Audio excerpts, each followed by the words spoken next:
Alright, let's dive into this because it's a story that's got me thinking a lot.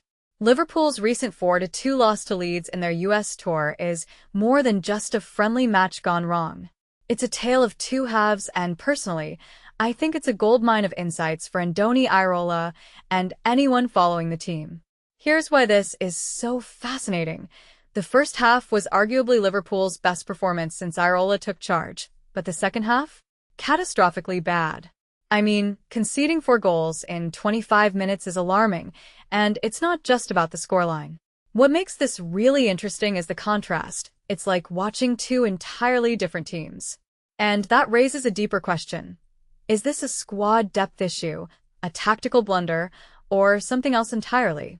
From my perspective, the second half collapse isn't just about the changes Iraola made. Sure, he shuffled the lineup, but the way Liverpool capitulated suggests deeper problems. Their lack of physicality and squad depth was exposed, and that's something Iraola can't ignore. I've seen teams struggle with transitions before, but this felt different. It's like the intensity Iraola demands, which was so evident in the first half, just vanished. And that's worrying. In my opinion, this isn't just about fitness or individual errors. It's about the team's mental resilience and ability to adapt under pressure. One thing that immediately stands out is the set-piece issue.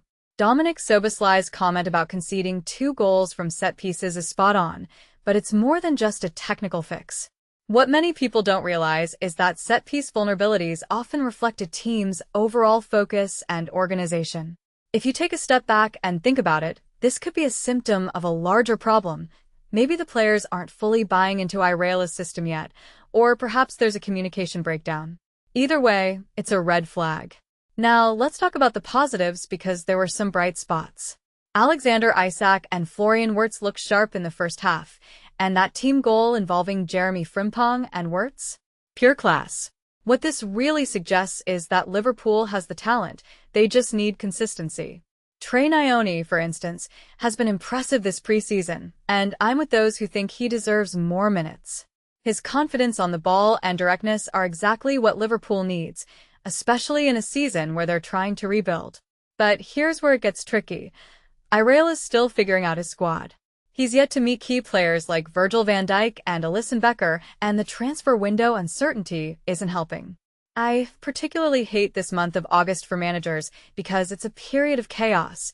Players leaving, new signings arriving, and no real clarity. Iraola's decision to hold off on transfers until he saw his squad in action makes sense, but this defeat might force his hand. What this really suggests is that Liverpool's squad needs reinforcements, and fast. If you ask me, the biggest takeaway here isn't the loss itself, but what it reveals about Liverpool's current state. The first half showed what they're capable of, but the second half exposed their fragility. It's a wake-up call, and I think Iraola will be glad he saw it now rather than during the season. But here's the thing. Fixing this isn't just about tactics or signings. It's about mindset, cohesion, and leadership. Can Iraola rally this squad and address these issues before the season starts? That's the million-dollar question. What makes this story even more compelling is the context. Liverpool's US tour was supposed to be a showcase, a chance to build momentum. Instead, it's turned into a reality check. And that's not necessarily a bad thing. Personally, I think this defeat could be the catalyst Iraola needs to make tough decisions, whether it's pushing for transfers, reshaping his tactics, or even reevaluating his squad's mental toughness.